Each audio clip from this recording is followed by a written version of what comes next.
I will first of all introduce myself. I'm Steve Bruckner. I'm with the law firm Fraser Stryker in Omaha.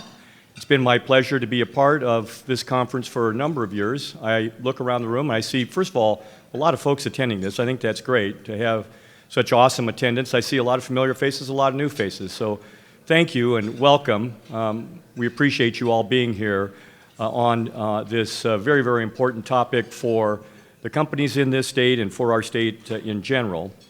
We certainly have seen tremendous growth in renewable energy here in Nebraska. I think we're probably at about 15% statewide renewable energy and growing all the time, many more projects in the pipeline. That has been a boon to economic growth. I will probably be a little bit off of the numbers, but I know coming towards $4 billion in investment now and probably roughly 2,000 jobs or more in this industry. So it's become a real economic power horse for our state, and it's very gratifying to see. So let's get to our panelists. On my immediate left, we're joined by Kevin Wales, and Kevin is the Chief Executive Officer of Lincoln Electric Service. Please welcome Mr. Wales.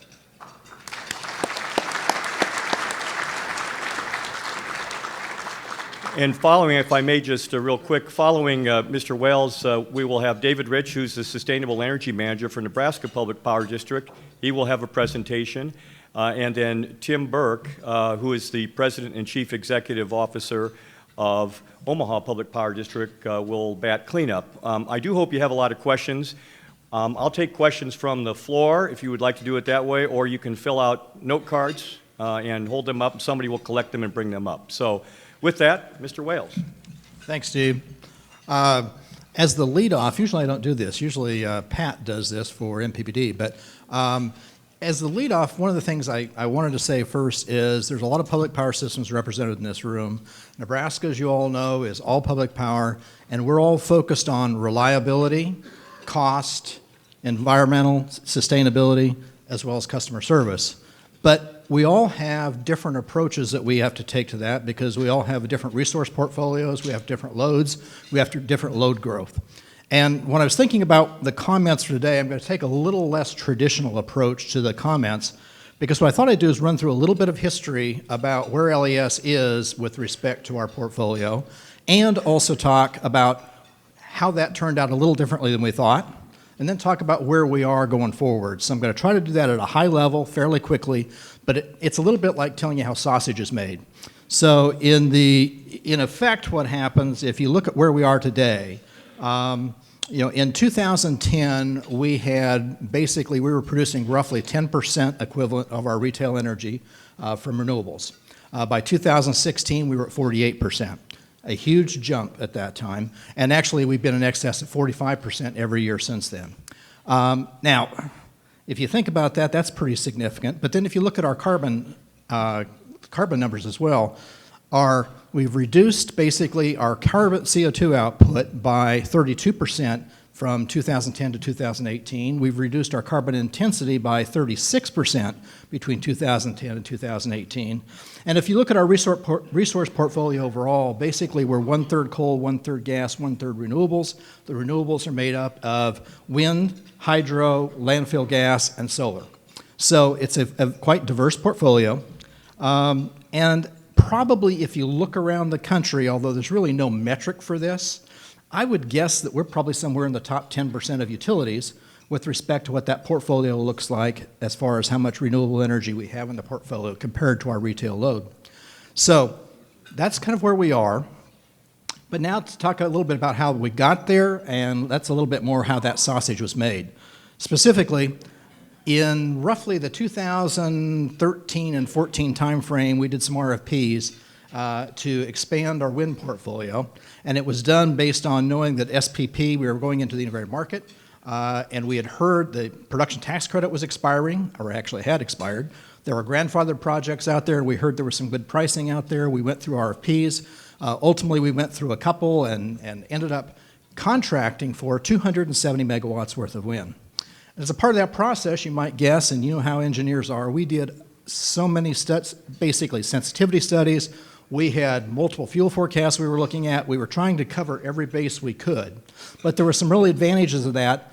in trying to look at all the potential scenarios that could happen. Now, also as a part of that, the Clean Power Plan was introduced, the proposed Clean Power Plan, I think, was introduced in 2014. So as we looked at all this and ran all these numbers, we looked at it and said, you know, the way this is coming out with the Clean Power Plan, this will give us basically, we'll meet the criteria until 2030. And when we looked at the price and everything we ran out based on those numbers, it looked like we would make, or our customers would save over the 20 or to 25-year period of those contracts, about $435 million. And when you put all that together and you had the environmental profile that it was going to give us, we thought, you know, this is just pretty darn good. In fact, we thought we were so smart, we kind of broke our arms patting ourselves on the back because we thought we were getting in since the production tax credit had gone away. However, what happened after that? Well, interestingly enough, although the PTC had expired, it was renewed, so it came back. And as a part of that, one of the things that happened is that substantially expanded the amount of wind in the SPP footprint. It went basically doubled from 2013 to 2016 from roughly 8,000 to 16,000 megawatts, and then by 2018 that was up to over 20,000 megawatts. So there's a complete significant saturation with respect to that, in part because of the production tax credit and prices coming down. But what else happened? Well, natural gas prices when we did those evaluations was over $4.30 a million BTU. Certainly today it's more in the $3 per million BTU range. And on top of that, the Clean Power Plan was repealed, and it was, and where we would have been complying with that, it was replaced by ACE, and there's really no advantage to having the wind in the portfolio. So those pieces all came together, and we're taking a look at all those, and we're kind of saying, okay, the gas prices going down, the saturation wind, all those things impacted market prices. So although we thought we were going to save our customers a lot of money, in effect what happened was in the last 3 years, it's actually cost our customers about $25 million to have that portfolio of wind. Now that's not necessarily a bad thing because we're still doing the right thing. We get that. It's good for our customers. It's good for the environment. But by the same token, the reason it works for us is because of the diversity of the portfolio that we have. You know, that diverse portfolio I was talking about actually is what gave us the ability to do that and still has some of the lowest rates in the country, not unlike Nebraska has some of the lowest rates in the country. So as we go forward from that, one of the things that we're now looking at is where do we go from there?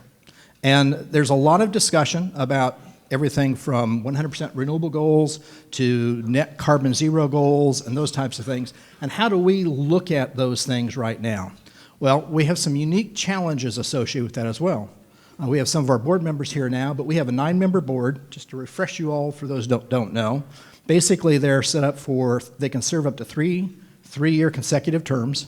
And we have a unique situation now where we have 6 of our board members with less than 2 years experience, 4 of which have less than 7 months of experience. So as we start talking about policy issues that have those impacts on our customers over this time frame of basically 30 and 40 years, once you commit, and to make sure that you know what you're buying in for your customers to meet that reliability and those costs and those environmental concerns, we have to try to bring them up to speed on all those issues. So in the next year or so, we're going to be doing a lot of education. We're going to be having discussions about the policy provisions associated with those. And there's a whole bunch of factors that come into that on top of that. As you all know, we have, and it's been discussed, the impact of data centers, for example. We have a large data center that's looking at locating in Lincoln, which will have a significant impact on our outlook for loads and how we're going to meet those. On top of that, we all know that we have an election about a year from now, which probably could vastly change what the regulatory landscape is that we're all looking at, and that's a challenge. We know, and I suspect most people in this room know, that SPP is in a process now that's going to look at changing the accreditation associated with wind and solar. So when you're talking about how much firm capacity you can get, it's likely to change. Even for those projects we all hold today, that number is going to change, and all of a sudden that changes your resource portfolio itself, and therefore potentially your costs. On top of that, we have some other interesting things. I mentioned we have a third of our nameplate rating in coal. Well, we have 3 contracts. One of them is a life of plant contract, and we have ownership position in 2 other units. We can't just walk away from those.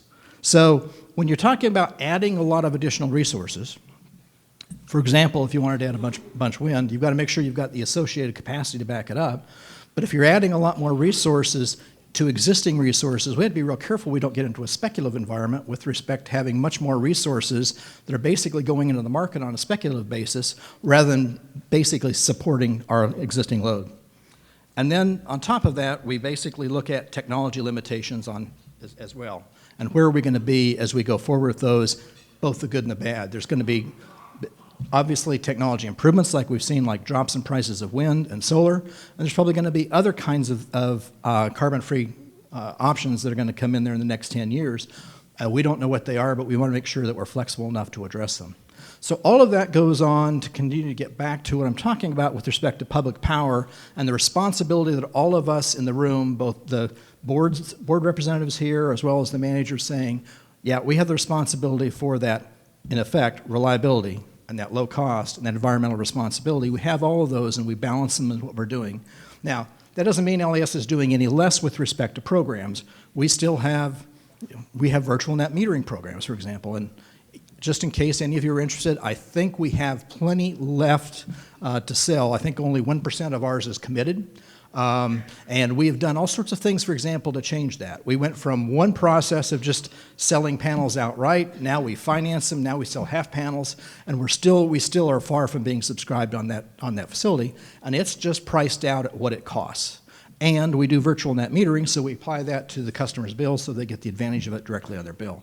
But we have our sustainable energy program. We have incentives. We give incentives for, in effect, when people install distributed generation solar, we get capacity incentives, which is pretty unique.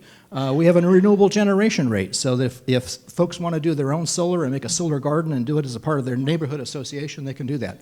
All of those things are still in our portfolio. We continue to expand them.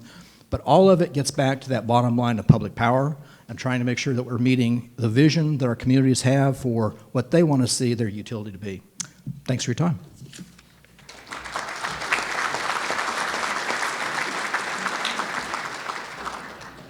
Thank you very much, Kevin. And now, feel free to sit at the chair or come to the podium, whichever you wish, Dave. But we have David Rich, the manager of Sustainable Energy for Nebraska Public Power District. It's been my pleasure to work with Dave on a number of some of our earlier projects here in Nebraska, and we had a lot of fun doing that. So, Dave Rich. Thank you. Good afternoon. So I will plan on sharing 3 things in my presentation that no one has heard before. The facts are that 2 of them are true and 1's not, so you'll have to listen very carefully to figure out what's not true. So first I'd like to introduce our board members are here, Mary Harding, Jerry Klopek, Bill Johnson, Gary Thompson. You all want to raise your hands back there? They've been very supportive of this conference over the years. First information is that in addition to being board chair, Gary Thompson is my personal golf coach. And if you've seen me golf, you know he's a much better board member than he is a golf coach.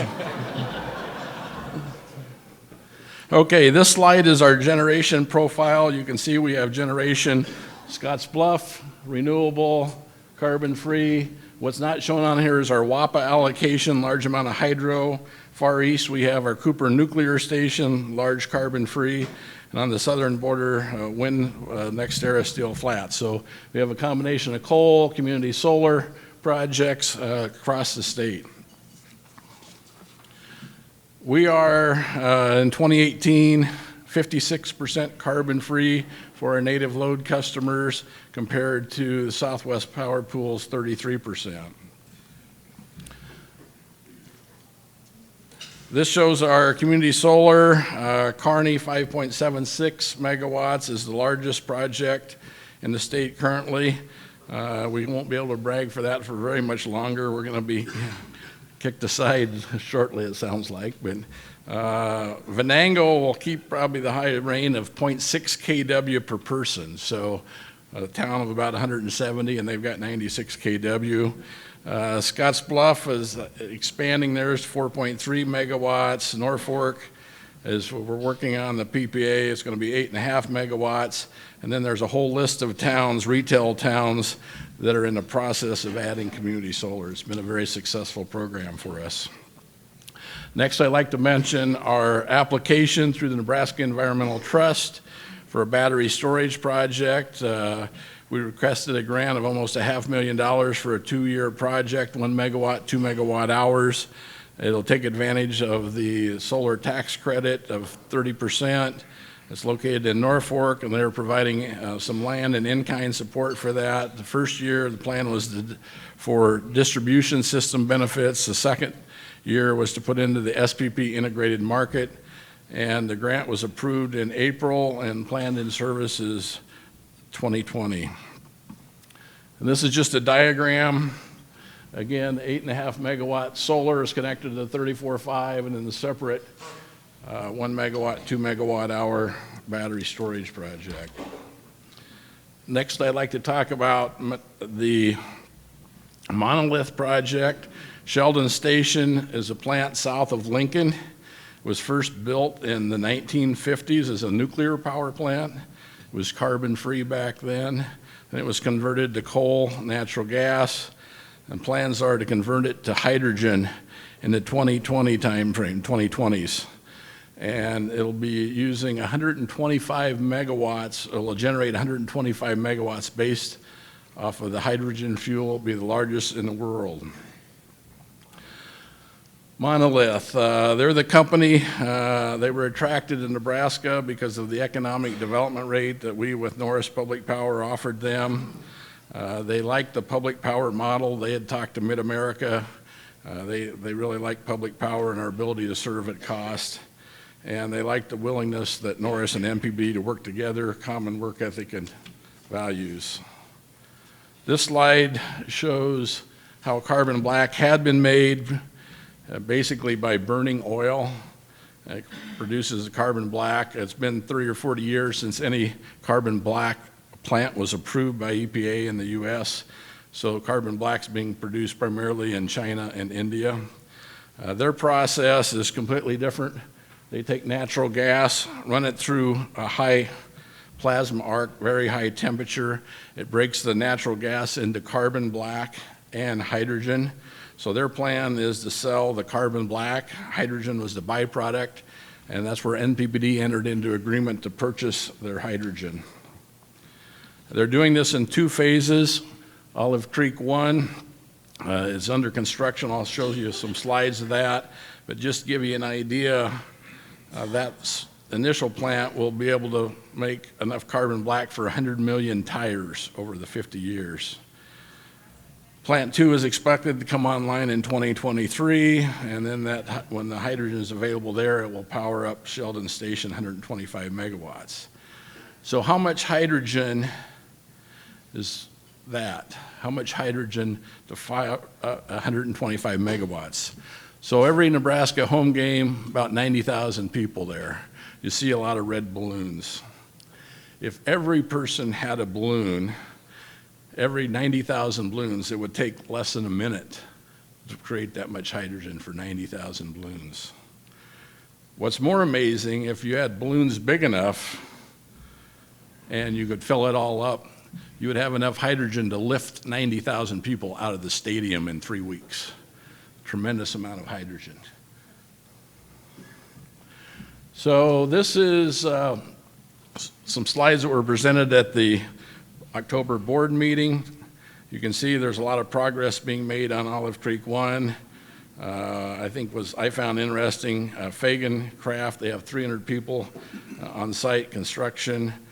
They anticipate, and most of these modules were built in China and then shipped over. We'll see probably about a 20 megawatt load increase the first quarter, and then the first carbon black will be produced in mid-2020. This is a picture with Hallam, the village of Hallam in the background. And so there's Hallam, here's what's under construction. Here's a rail bringing coal in right now. And the next slide, this shows the Sheldon Station in the background, okay? And so what this is going to be transforming is bringing in carbon, bringing in coal into the coal plant to transporting carbon out. Same rail line will be used, it's just be used for reverse shipment.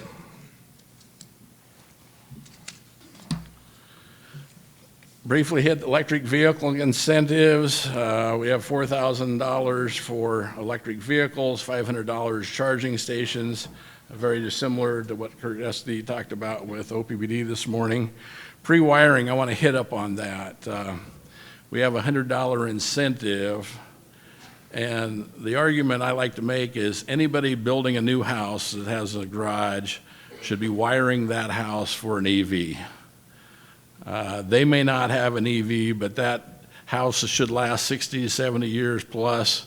What's the probability that there's going to be an electric vehicle in that garage? And it's tremendously cheaper to wire that garage, to put in a conduit, prepare for that, than it is to try to do it after the fact. So at some day, it may become a zoning requirement or building code.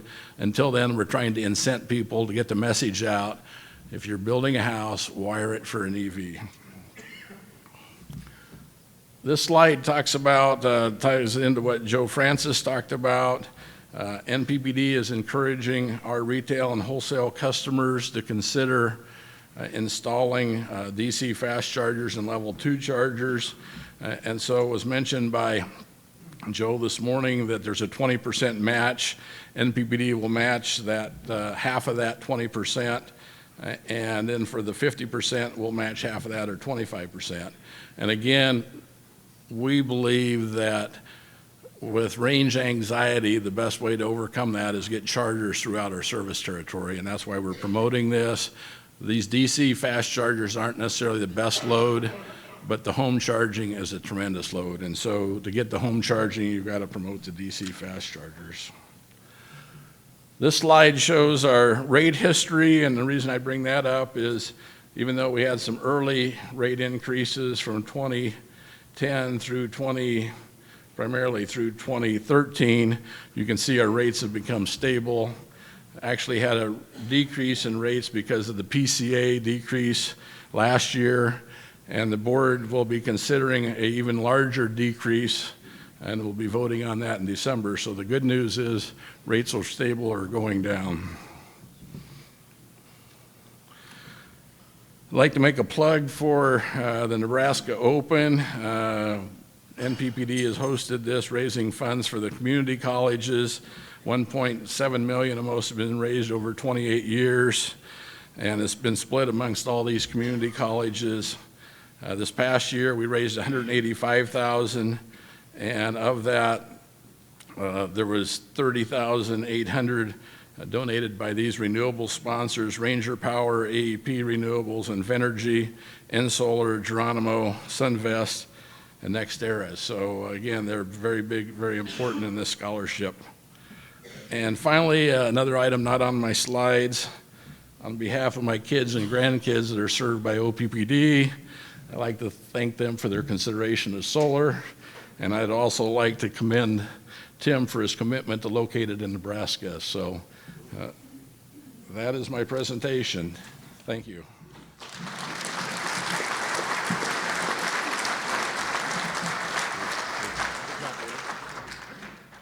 All right, thank you very much, Dave. That was great. And our final panelist, Tim Burke, President and Chief Executive Officer of Omaha Public Power District, and then we'll go to questions. So have those ready, if you will. Thank you. Tim. Thanks, Steve. Thanks, Steve. Appreciate it. Just kind of as Dave did, we have 4 board members that are in the audience. Ann McGuire is over here to my right, and Tim Gay is here to my left. Janice Malhoff is to my right. They're raising their hands, and Rick only has one hand to raise. Rick Yoder here. I've been twisting his hand on our Power with Purpose, and that's the reason why he's in a sling. John didn't want me on the agenda today, and I twisted his arm, and you see what happens when that happens.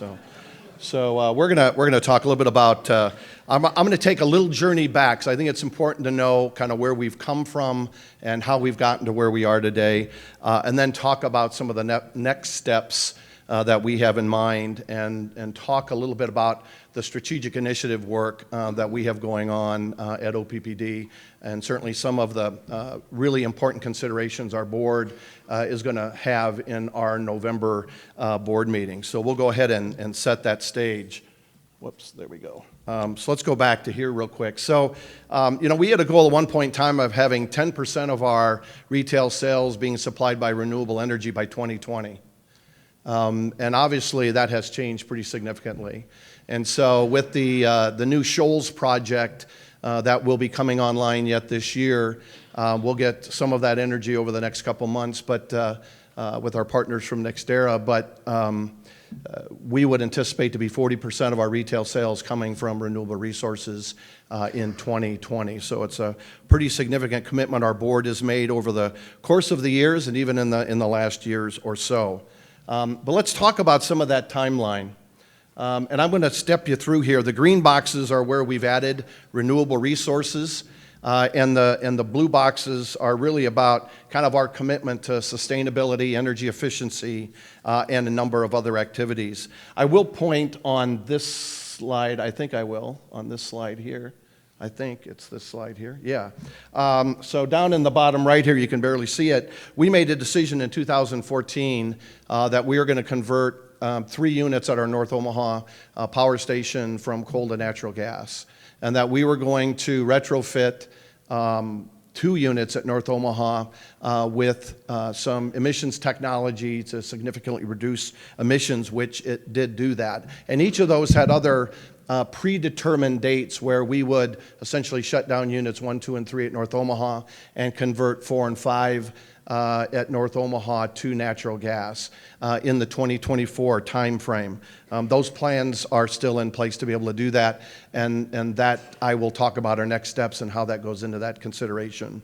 On the box over here on the top right, we made a decision in 2016 to cease operations at Fort Calhoun Nuclear Station.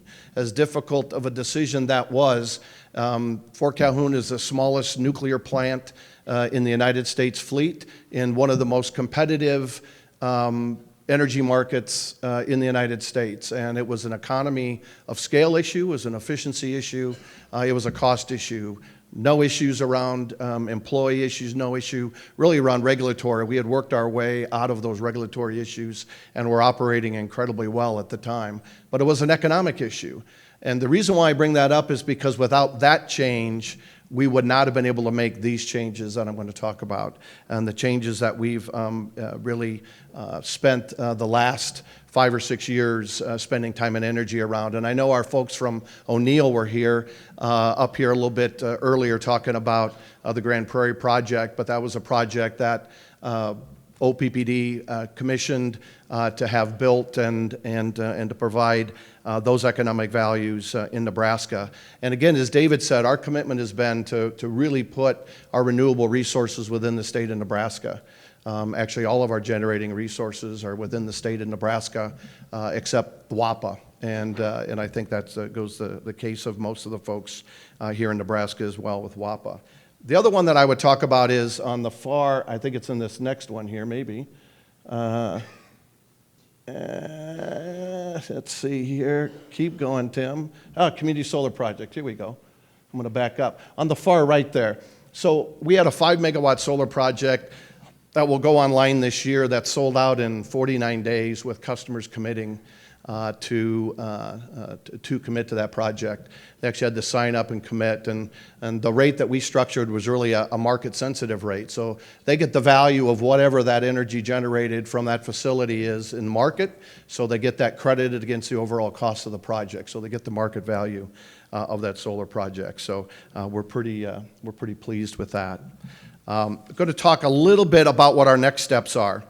And so we went to our board over the last couple months, had a conversation in September with them about kind of a problem that we see coming up in the future. And I'll talk a little bit about what that is.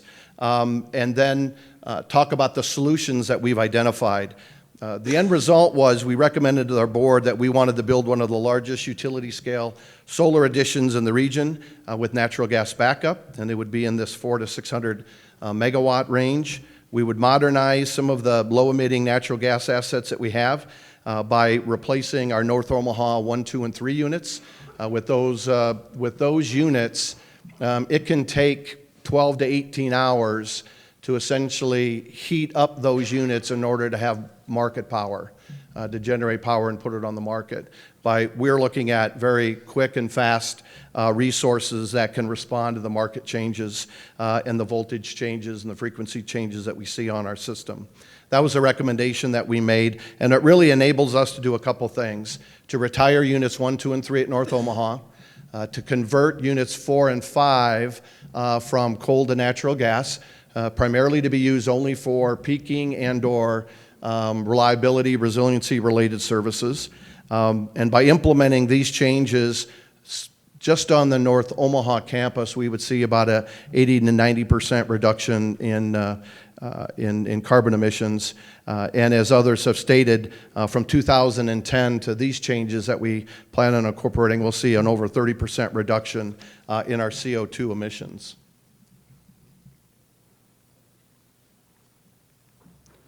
So what guides our changes? I think this is important for us. What guides our decision, at least our senior management recommendations.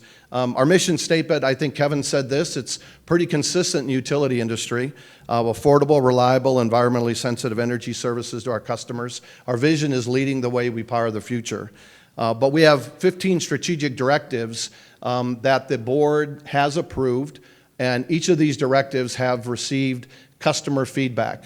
And in that feedback process is either modified or changed or went through some stakeholder process in the way that we look at that. We also have, as most utilities do in the state of Nebraska, legal and regulatory obligations, one with the state of Nebraska, Southwest Power Pool, and the United States federal government with FERC and NERC and some of the other folks that are in the business that we operate. So we do have an obligation to serve customers. I think that's pretty important. And I think certainly from the public power piece, as Kevin talked about, it's important. This state is doing some amazing things with public power. A matter of fact, in our conversation with Facebook, this was the first time they've really focused in on a public power area. And what is kind of interesting about that is they would say, if you go back to some tapes of a previous board meeting, that they couldn't believe how sophisticated public power was, how easy to do business they were, and how flexible they were in working through issues. I mean, I think that's the nature of public power in the state of Nebraska, and we're very fortunate to have public power in the manner in which we serve customers. We also have other requirements, and these are accredited capacity requirements. And you heard some folks in the previous panel talk a little bit about that.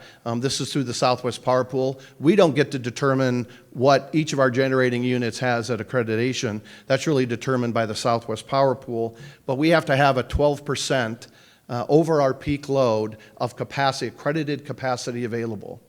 It's interesting when you talk to private businesses. It's like, if I talk to Lance Fritz at UP, it's like you have to have track capacity 12% over what you need in case Burlington Northern needs it, right? Very unheard of in the business, except for the work that we do. And I think that's really important to understand that. And that's a requirement for us, not only with us in the state of Nebraska, within the region. So I want to talk a little bit about taking our next steps and what that may look like and kind of what we're solving for. As I said before, we're solving for a changing generation landscape. If you go from Sioux City to Kansas City, and you'll see a slide in a second here, there's been significant changes in baseload generation. 2 units in Sioux City, a couple units in Council Bluffs. You have 3 units at North Omaha. You have Fort Calhoun Nuclear Station. And if you just go down south, not too far in Kansas City, you have a couple of the larger coal units down in Kansas City that have decided to retire or be retrofitted in some way. So we've really see this changing generation landscape that we have to adjust to. And certainly energy is a component, and certainly capacity is a component, but resiliency and reliability is really a focus for us as well. And so as we begin to think about our mission, as we begin to think about our strategic directives and our legal requirements, it's important for us to take that into consideration. And that's been the conversation that we've had with our board. So you can see the units on the left here of all the changes that have occurred. And yet we also have growth that has occurred. And so when we made changes at North Omaha, or we made changes at Fort Calhoun, we did add some additional energy contracts within the region, relatively small, but it was important for us to be able to make sure we maintain our accredited capacity within the Southwest Power Pool. And then as you begin to think about load that will occur, and I'm going to show that in a little bit, that we see growing, whether it's a Facebook load or a Google load, or it could be 8 megawatts of another data center located in downtown Omaha, or 6 megawatts of a data center that located in North Omaha. There are all kinds of load that's going in our service territory. That's pretty important. If you think about the Strategic Air Command and the additional kind of N3 work that's going on there on nuclear deterrence and nuclear communications, we're seeing that load grow. And so we have to respond to that. We have to maintain that accredited capacity and capability as well. And so what we said was, if we don't make any changes at all, we're going to be moving to a point where we would be, in our opinion, at risk of resiliency and reliability within our region and within our service territory. So we need to begin to think about what those recommendations look like as we move forward. And I'm going to talk a little bit about what that is. And you see some of the changes here. Load growth, we have existing capacity contracts that will be expiring. We're going to be retiring units 1, 2, and 3, refueling 4 and 5, not from a base load side, but from a peaking side or resiliency side. And why that's really important on the eastern part of the state, but I don't think it's any different in the central part of the state with the March floods that we had.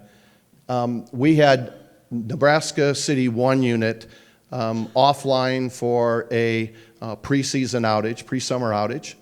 But because of the forecast of the Missouri River, we actually shut down Nebraska City Unit 2, and we actually moved people out of that facility for safety purposes. We had to generate with all of our peaking generation to maintain resiliency and reliability within the region.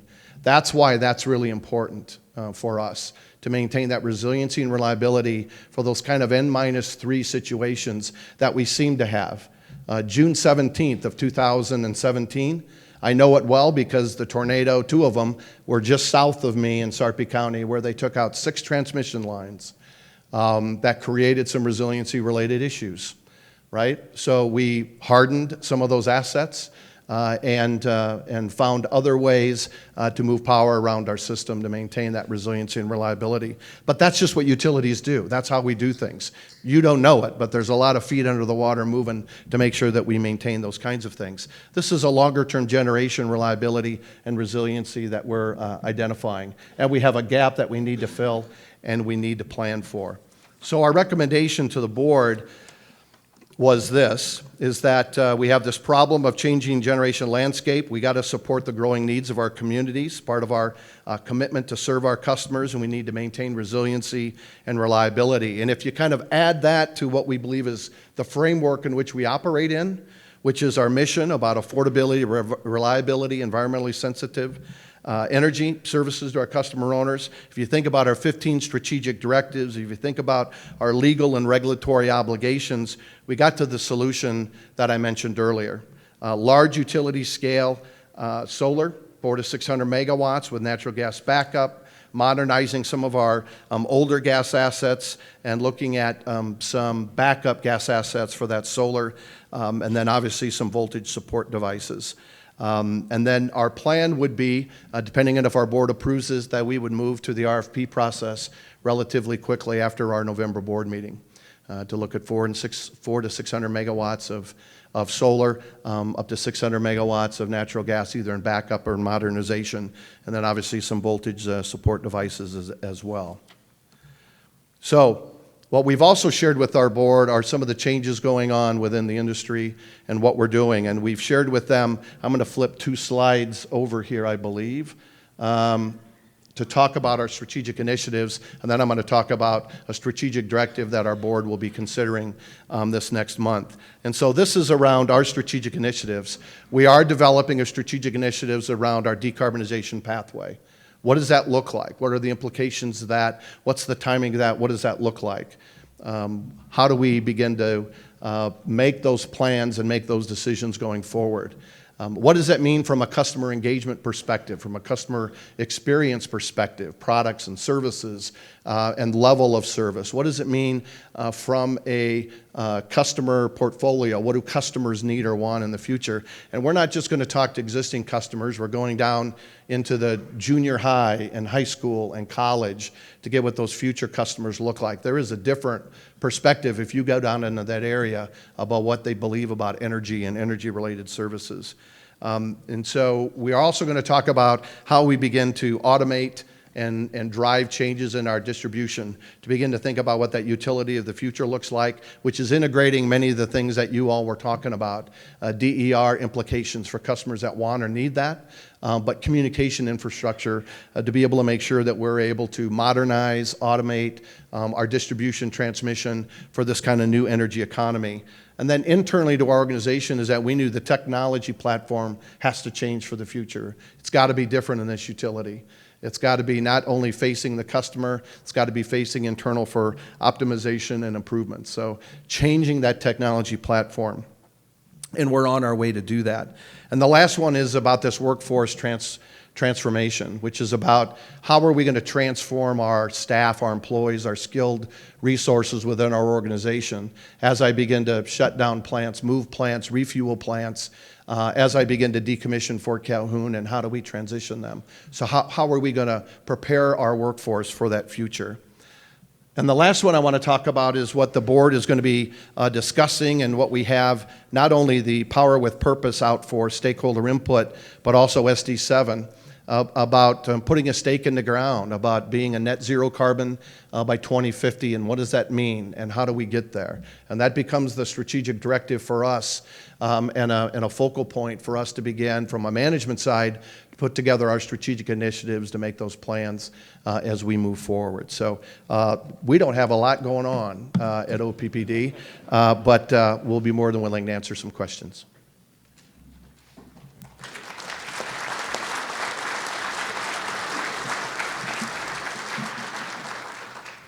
Thank you very much, Tim. I'll wait for our panelists to get back in their chairs. I hope you have some questions. As you can tell from the presentations, there is a lot going on with all of these Nebraska utilities. It's very exciting, also very challenging. So I imagine you have some questions. Feel free to shout them out. If you don't have any, I probably can manage a couple. Does anyone have any questions for our panelists? Yes, sir. First of all, we have probably 30% of our resource portfolio on a nameplate basis are coal units, and about 35% are natural gas units, and about 35% are renewable resources. And the renewable resources include wind, hydro, solar, and landfill gas. Oh, it's landfill gas? Yes, sir. How do you get that? Basically, from a landfill, the gas is extracted, and then we pipe it into generators. How about this for any of the panelists? Tim, you've talked about decarbonization initiatives, and others are pushing in that direction. How do you maintain the affordability and reliability that we've enjoyed for such an extended period of time here in this public power state when you're pursuing those types of goals? Well, I'll take the first shot at it. I mean, I think it has to be measured, right? So the work that we're doing, even with our Power with Purpose, we don't see any impact to rates going forward with that regard, by the manner in which we're able to manage through it in an organized, methodical manner. It's when you make huge shifts and you take, I think Kevin talked a little bit about being speculative in some respects. I think you become at risk of not being in a position to provide that affordable energy. And so our perspective has always been methodical, take advantage of things when it's the right time to take advantage of them.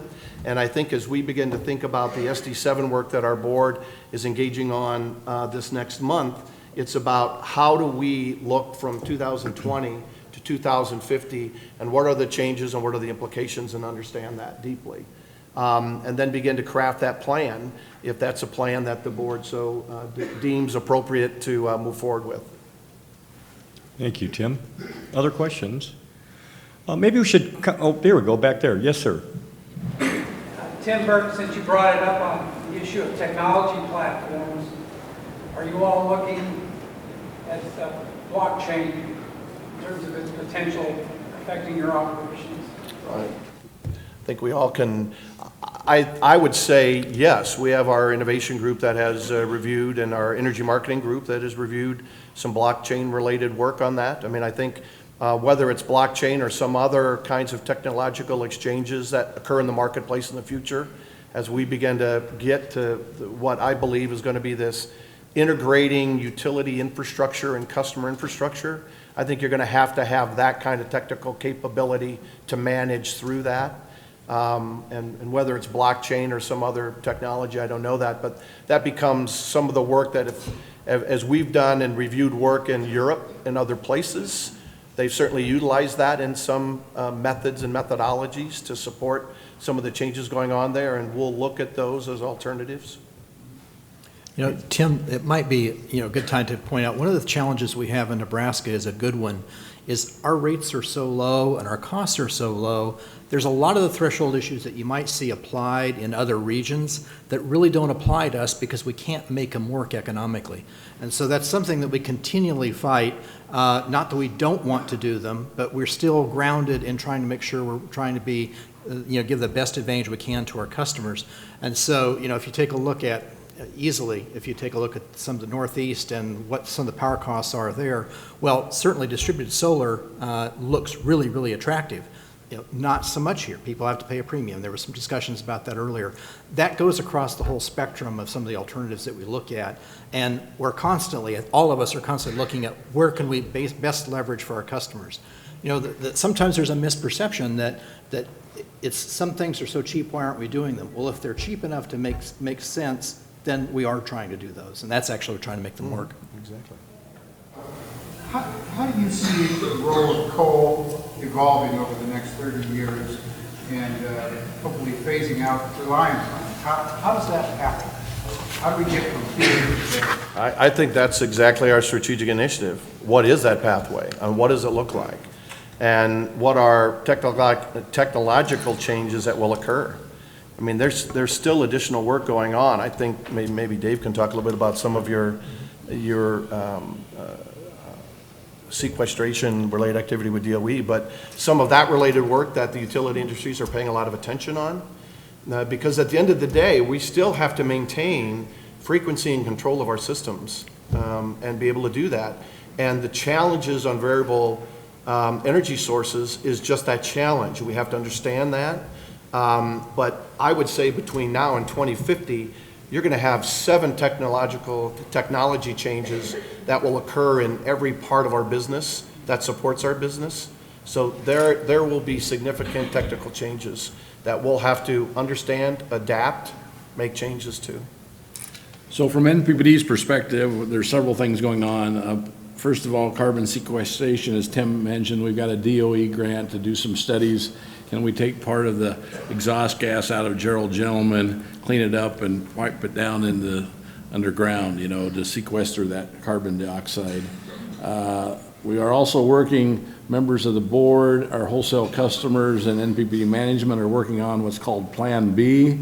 This was CEO Pat Pope's goal of looking into the future, not knowing what's going to come down from Washington, D.C. in a year or two with elections, what's going to be changing. There may be significant carbon tax, significant carbon regulation. We need to be prepared ahead of time to move to a different fuel source potentially if there is some significant legislation. So this is a methodical process with our customers, board, and management to sit down and look at those options going forward. We've also changed our wholesale rate structure to allow our wholesale customers to install more renewable generation. So we're seeing more solar and wind being installed by them, and our rates will be changing most likely in the next few months to allow battery storage so they can use that non-dispatchable renewable generation to reduce their peak loads. Yeah, all of those are important, and those of us who had coal resources clearly look to make sure that what we're what we have is not only efficient, environmentally responsible, but in fact is economic as well when we're doing it. But I think, there was some earlier discussion about SPP, and I'm sure there's SPP representatives here. They're looking at accreditation, and they're doing that in part because of some close calls there have been with respect to, in effect, resource reliability across the entire 14 states. And there was one day this year where there was an unforecasted change of 13,000 megawatts within a 22-hour period, significantly putting the grid at risk. So certainly SPP is looking at it as well. So we're trying to find how do we do the right things in order to keep the grid stable as we go through it. And that's part of the reason you're seeing that accreditation issue being raised. So we try to balance that against what those coal-fired resources are, and how do we continue to make them both effective, economic, and environmentally responsible. So. Other questions? John? So 12 years ago, we started this conference, but 12 years ago we passed LB 629. So we legitimized the private-public partnership between public power and the private sector so we can utilize the federal production tax credits. So thinking back 12 years ago, if I had shown you the PowerPoints that you just put up on the board now, and I asked you the question, do you think it would be possible in 12 years to get to here, what would you have said? And as you think about the next 12 years, are we going to change that much or more or less? Can I do this? Great question. Who wants to tackle that one? It's funny, John, I wasn't here 12 years ago, so it's easy for me to say, I don't know. But one of the things is, I'll bet 12 years ago, if you've asked most of the utility people in this room, they'd said, we're going to have negative pricing. I think they'd said, you're crazy. And we do. And so, that's a challenge that came with that completely has changed the way our world works with respect to trying to figure out the economics of how some of these resources work. Well, and I would say, just look up and down the river and what I talked about.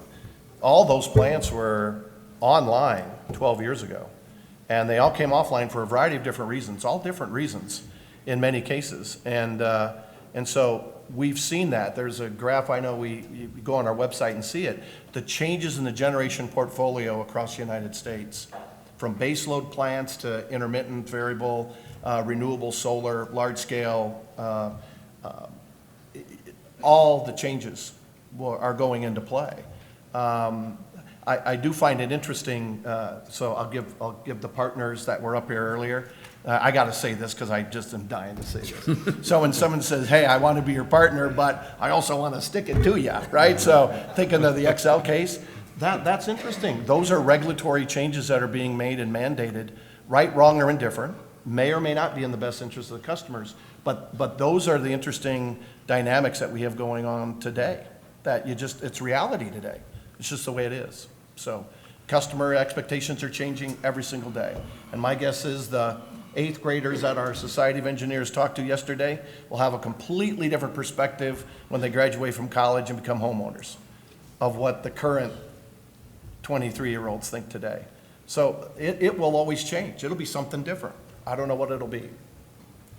So before I lose a chance to say, Gary is not my golf coach, so that was the one falsehood there.